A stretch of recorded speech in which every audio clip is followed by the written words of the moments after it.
We remain steadfast in our commitment in delivering local news that matters.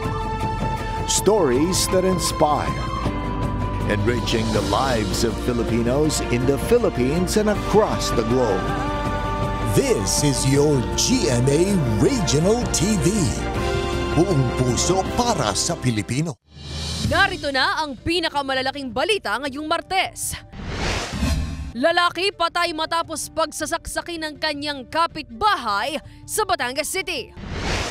Ilang jeepney drivers at operators na naisuhan ng show cause order sumalang sa hearing ngayong araw. Presyo ng bigas sa Batangas City New Market bumaba ng 2 pesos hanggang 3 pesos kada kilo pero matumal na bentahan daing ng ilang retailer. Demand sa konsumo sa kuryente inaasahang bababa sa pagpasok ng tag-ulan. Pagpapatupad ng bawas singil sa kuryente, posible nga ba? At deaf groom na gumamit ng sign language interpreter habang ikinakasal sa Lucena City, Quezon, nag-viral sa social media.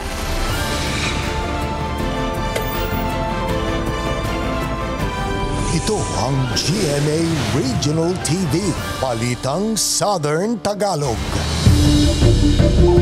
Magandang hapon mga kapuso, narito na ang Balitang Southern Tagalog. Hatid namin ang mga pinakamalaki at pinakahuling balita sa Timog Katagalugan. Live mula rito sa GMA Batangas Station, ako po si Ace Medrano. Bumaba ng 2 hanggang 3 piso kada kilo ang presyo ng bigas sa Batangas City New Market. Sa kabila ng pagbaba sa presyo, daing naman ng mga retailer ang matumal na bentahan. Para sa detalye, makakasama natin live si Denise Abante. Denise.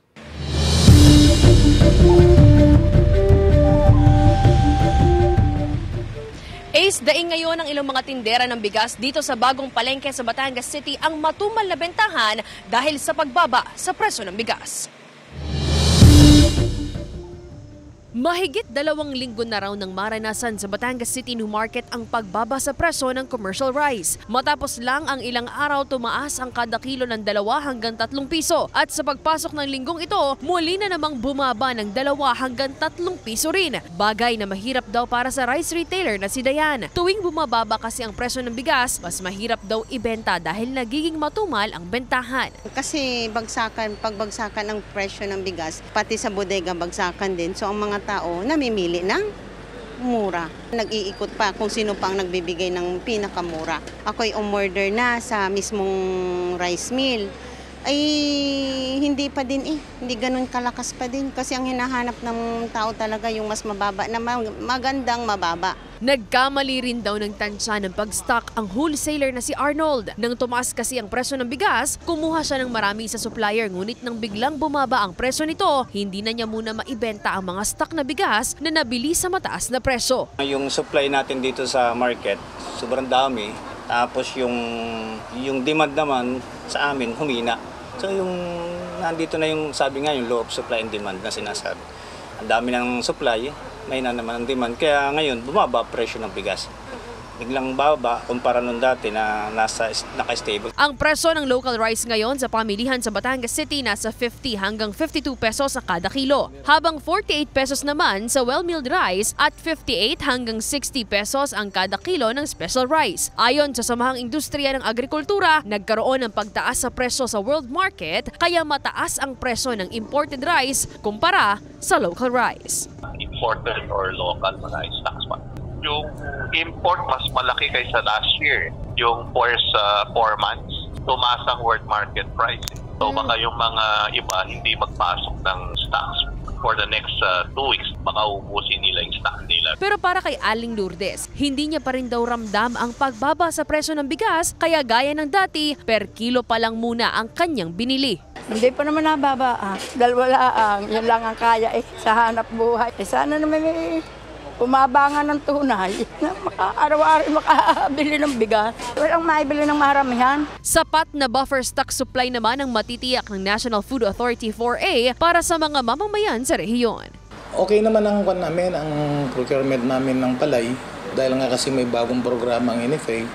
Yun yung pricers kung tawagin, yung price range scheme na kung saan ang NFA ngayon with the new program of the government tumas na from 23 pesos to 30 pesos. Malaking tulong sa kanila yan dahil actually sa nakikita namin ngayon, marami silang makuha ng participation nila.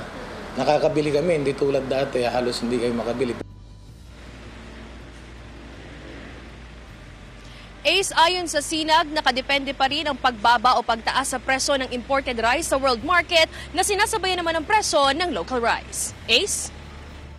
Maraming salamat, Denise Abante. Isinailalim sa hearing ngayong araw ang ilang jeepney drivers at operators na naisyuhan ng show cause order. Ang detalye sa report ni Paul Hernandez. Para sa LTFRB-4A, hinog sa paliwanagan at pakiusapan ng mga driver-operator para magpa-consolidate na ng kanilang jeepney units. Matagal ang panahong ibinigay sa gaya ni Arnel para magpa-consolidate. Kasi nung time na yon, kaya hindi ako napagpa-consolidate, unang-una kapos ako sa financial na. Kung mapapagbigyan pa nila ng chance na para makapagpa-consolidate, willing naman akong pa-consolidate. Kaya ang mga nagmatigas sumalang sa hearing kanina para pagpaliwanagin kung bakit hanggang ngayon ay hindi pa rin sila consolidated. Dapat nung December pa po yan na nagkaroon ng deadline, subalit sila po ay binigyan hanggang April 30 upang makapag-consolidate. Nitong May 16, nagtapos ang grace period para sa mga unconsolidated jeepney units para bigyang pagkakataong maipasok ang linya sa isang kooperatiba. Hindi na pinayagan ng media sa loob ng courtroom kung saan nangyari ang hearing. 100 driver-operator ang nakaschedule ngayong araw na sila ring na-issuehan ng show cause order. Basically, ang kanilang mga prangkisa ay dapat na-cancel na noong April 30. Subalit sila ay binibigyan pa rin ng pagkakataong makapagpaliwanag at marinig ang kanilang panig kung bakit hindi nila piniling makapag-consolidate. Pag-aaralan ng LTFRB ang mga rasong ibinigay ng mga driver-operator. Kung hindi magiging sapat at mahina ang pruweba, pasensyahan dahil tanggal na ang kanilang prangkisa. Nasa 1,300 hanggang 1,400 ang mga nabigyan ng show cause order ng LTFRB sa Calabarzon Region at nakatakdang dumalo sa pagdinig. Araw-araw po yan. Gagawin po natin yan hanggang matapos po. Sa latest report, 21,223 na ang consolidated PUJ units sa rehiyon. Kasama si Kel Ravaca, Paul Hernandez. Balitang Southern Tagalog. Patay ang 55 anyos na lalaki matapos saksakin ng kanyang kapitbahay sa Batangas City. Tutukan yan sa report ni Denise Abante. Duguan at wala ng buhay na nakahandusay sa gilid ng kanyang bahay ang 55 anyos na kontraktor ng matagpuan ng mga otoridad mag-aalas 11 ng umaga kahapon. May tama ng saksak sa kaliwang dibdib ang biktima matapos siyang saksakin ng kanyang 32 anyos na kapitbahay. Sa investigasyon ng pulisya, ang dating alitan ng dalawa at ang pagsusunog umano ng mga tuyong damo at basura malapit sa kable ng kuryente ang pinag-ugatan ng krimen. Ayon umano sa ilang saksi, nakita pa nila ang biktimang naglalakad-lakad sa kanilang bahay gabi noong linggo kaya nagtaka silang bangkay na nang makita nila ito. Base po sa deklarasyon nga po ng ating suspect na na-interview ko din kahapon na sanay na daw po yung kapitbahay na sila ay minsan ay hindi nagkakaunawaan. Nasaksak po niya. And hindi niya din akalain na yun ay napatay niya. Umaga kahapon nang sumuko ang suspect sa mga opisyal ng Barangay Balagtas. Base din po sa deklarasyon na ating suspect na siya ay medyo nakainom ng araw na iyon at siya ay napuno na. Meron pa siya silang mga previous na pinag-awayan and later naman nagkakasundo din naman sila and ito lang yung nung nangyari nung May 19 ay doon na daw siya napuno dahil malapit sa bahay niya yung pinagsisigaan at sinaway lang niya dahil malapit din ito sa kuryente. Depensa ng suspect. Sinaksak po. Diba po nung sinasaway ko lang naman po siya doon sa tungkol sa pagsisilab. Nagalit po siya sa akin, sinuntok niya ako. Kaya naglaban na rin po ako. Ay sinasabay ko lang naman po siya doon sa pagsisilab niya. Dahil sa tapat po ng kuryente. Nagsisisi pa kayo? Opo. Nangingi po ako ng sorry doon. Sa pamilyang Sa ngayon, nakaburol na sa kanilang tahanan sa Barangay Balagtas ang biktima. Tumanggi ng magbigay ng pahayag ang pamilya nito. Mahaharap sa reklamong homicide ang suspect. Maging mahinahon po tayo. Huwag po nating isabay ang init ng ulo sa init ng panahon. Napakaikli lang po ng ating buhay. I-enjoy lang po natin kasama ang ating pamilya and iwasan po natin na magdala ng patalim. Hindi ho maganda na tayo ay nagdadala ng patalim sa ating mga gamit. Kasama si J.R. Manjares, Denise Abante, Balitang Southern Tagalog. Sa abisong inilabas ng National Grid Corporation of the Philippines o NGCP, muling isinailalim sa yellow alert status ang Luzon Grid ngayong araw, May 21. Mula kaninang 1:00 ng hapon hanggang 4:00 ng hapon at mamayang 7:00 hanggang 10:00 ng gabi. Bunsod pa rin ito ng hindi paggana o pagtakbo sa mas mababang kapasidad ng ilang planta. Ayon sa NGCP, nasa yellow alert status ang isang grid kapag manipis ang reserbang kuryente. Patuloy naman ang paalala ng otoridad sa publiko na magtipid sa pagkonsumo sa kuryente. Sisimula na ang pagsasaayos sa drainage system sa Barangay Santa Rita sa Batangas City ayon sa LGU. Alamin yan sa report ni Denise Abante.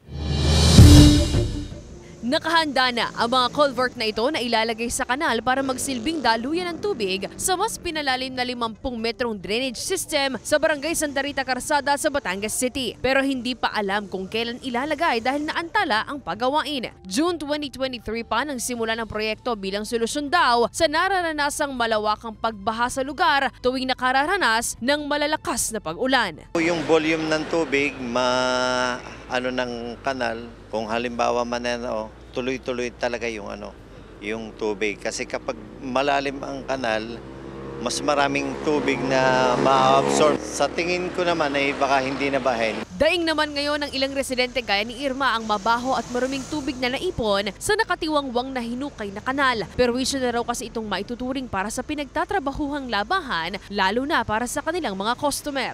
Mabaho po ma'am, tas ang mga customer po minsan ay doon na parada. Siyempre nakakaabala doon sa kabila. Minsan naman po may ipis, ganun. Araw-araw ko na may... Sabi ng Department of Public Works and Highways, suspended ngayon ang pagawain dahil sa mga negosasyong kailangan nilang ayusin sa pagitan ng iba't ibang LGU. Under negotiation pa kami dahil kasi yung mga dadaanan, yung mga usapin pa sa right of way, and then yung tatapunan, naghahanap pa kami ng talagang source na maaaring mapadali paggawa ng drainage na yan. Pakiusap at pag-unawa ang hiling ng mga otoridad sa mga residente hinggil sa nakatiwangwang na gawain. Kasama si J.R. Manjares, Denise Abante, Balitang Southern Tagalog. Ikinatuwa ng ilang gumagawa ng medals, plaque at trophies ang paglakas ng kanilang bentahan ngayong nalalapit na graduation. Pero ang rentahan ng mga toga sa Lipa City matumal. Alamin yan sa report ni Paul Hernandez. Dahil graduation season is on, may mga award nang nakahanda para sa mga achievers ng taon. May mga reservation na raw ng medals na in-order sa shop ni Teresa. Sa mga schools, mga nasa naman yun mga dito lang sa Lipa. Siguro mga 15 schools, mga 15 to 20 schools sila. Pag mga preschool, mga konti lang sila, mga lang sila. Siguro mga 50, yung mga iba, pag merong elementary, high school, mga nasa 800 plus. Nitong nakaraang buwan pa raw buhos ang pa-order sa kanila na karamihan ay mga private schools. In demand na rin ng mga plaque na pwedeng customized ang design. So yung mga private schools na may sarili silang logo, yan ang mga nagpapagawa sa amin. Mabenta rin ang mga trophies na gaya nito na pangliga. Pero kung mabili ang medals at trophies, nararanasan ng tinderang si Gemma ang mababang bilang ng mga kumukuha sa kanila ng toga. Ang libu-libong piraso ng toga na nailabas nila noong isang taon, nasa 800 lang ngayon. Yung iba pong school ay mga na lang po yung ginagamit. Yung mga uniform. Kasi yung iba pong parent hindi na po kayaning mag-rent ng gano'n. Nag-abiso kamakailan ng DepEd na hindi naman required ang toga sa mga moving up at graduation ceremonies. Sa susunod na taon, umaasa si Gemma na babalik ang sigla ng toga rental business. Kasama si Kel Ravaca, Paul Hernandez, Balitang Southern Tagalog. Ito ang GMA Regional TV, Balitang Southern Tagalog.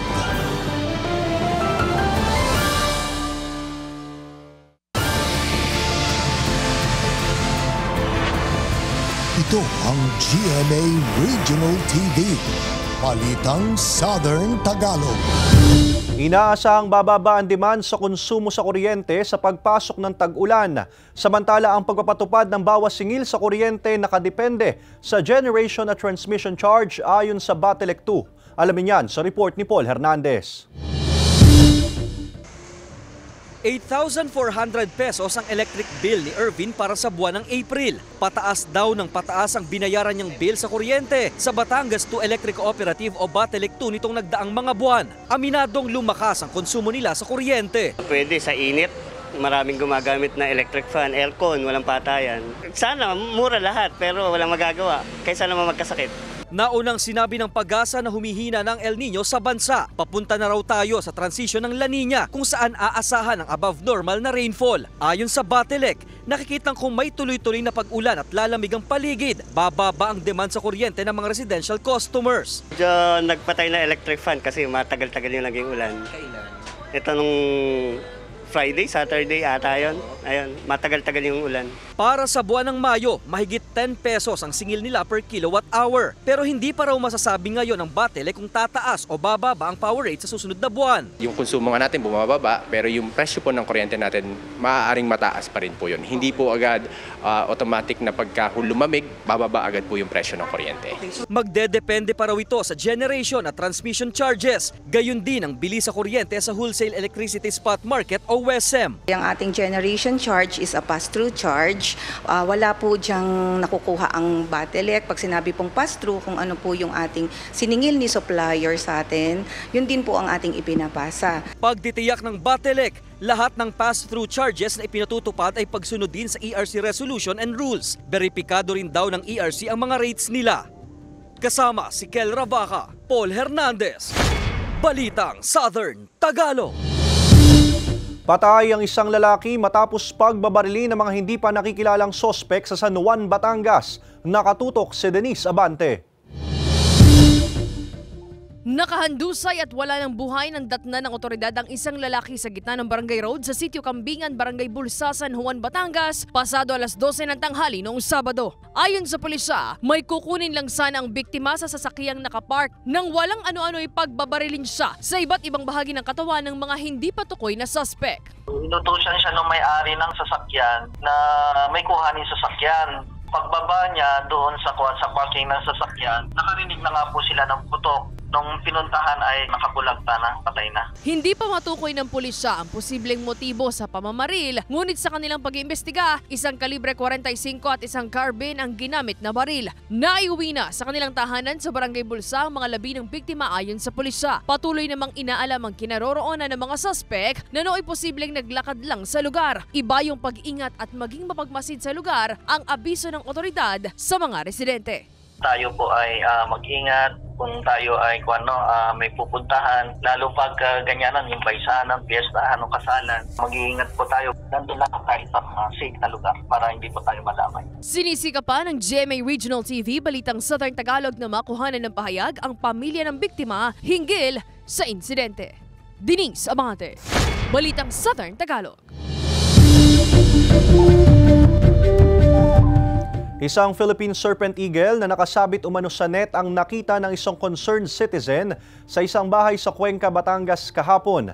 Agad daw itong kinuha at inilagay sa isang maayos na kulungan. Saka itinawag sa tanggapan ng Municipal Environment and Natural Resources Office o MENRO Cuenca. Pinuntahan at kinuha ng mga tauhan ng MENRO na sabing ibon at pinakawalan sa Lumampaw View Deck upang makabalik ito sa natural niyang tahanan matapos masigurong nasa maayos itong kalagayan. Ayon sa MENRO, ang Philippine Serpent Eagle ay karaniwang matatagpuan sa mga kagubatan. Ipinapayo nila sa mga residente na agad ipagbigay alam sa kanilang tanggapan kapag nakakita ng mga katulad ng nabanggit na buhay ilang.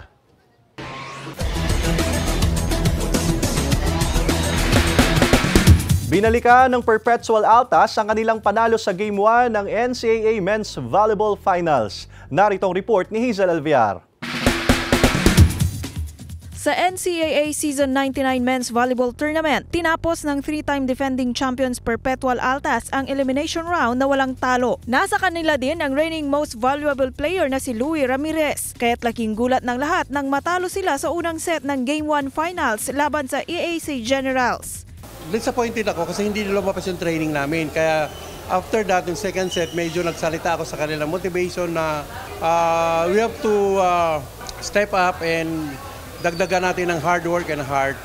Napaka-intense and hindi namin inakakala na ganun yung labanan kasi pinag-aralan naman namin yung AIAC and Yun, ginawa nila yung trabaho nila, ginawa namin yung trabaho namin.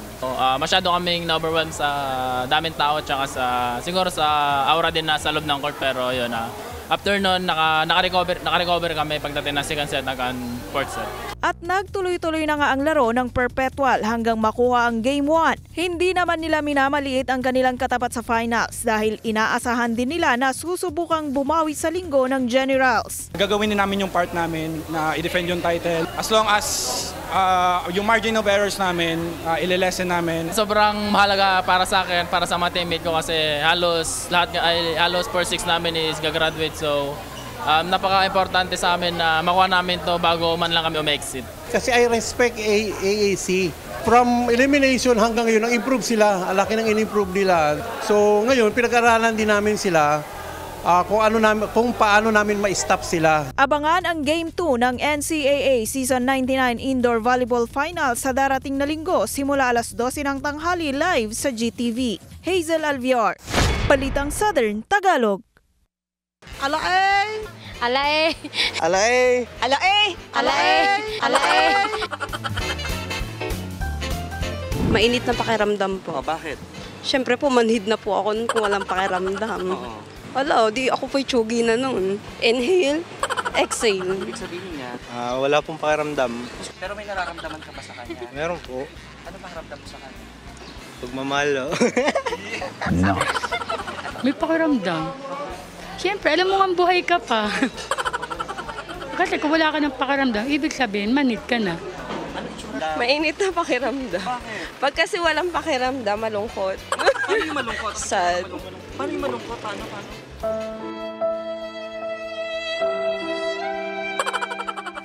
Totally walang pakiramdam po. Bakit naman? Baliktad. Dahil siguro naman hid na po ako.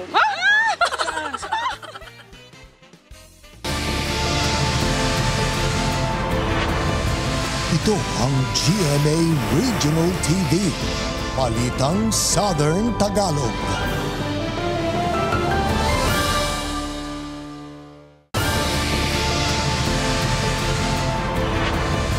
Ito ang GMA Regional TV.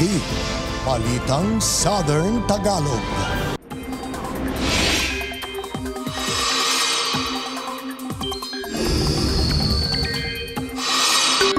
Mga kapuso, walang umiiral na sama ng panahon sa loob ng Philippine Area of Responsibility pero may tsansa pa ring umulan. Nakamonitor pa rin tayo sa cloud cluster o kumpul ng mga ulap sa labas ng PAR. Ayon sa Pag-asa, hindi pa rin inaalis ang posibilidad na maging LPA ito pero posible pang magkaroon ng pagbabago sa mga susunod na araw. Wala pa itong epekto sa anumang bahagi ng bansa pero dahil sa easterlies, magpapatuloy ang mainit na panahon sa halos buong bansa. Gayunpaman, mataas din ang tsansa ng ulan sa ilang lugar. Sa datos sa Metro Weather, may tsansa ng ulan sa ilang bahagi ng Cavite, Laguna, Quezon at Mindoro provinces. Posible pa rin ang localized thunderstorms sa iba pang bahagi ng bansa. 8 volcanic earthquakes kabilang ang 5 volcanic tremors ang nairehistro ng PHIVOLCS sa kanilang 24 oras na pagbabantay sa Bulkang Taal. Bumaba naman sa mahigit 3,800 na tonelada ng sulfur dioxide ang inilabas ng bulkan.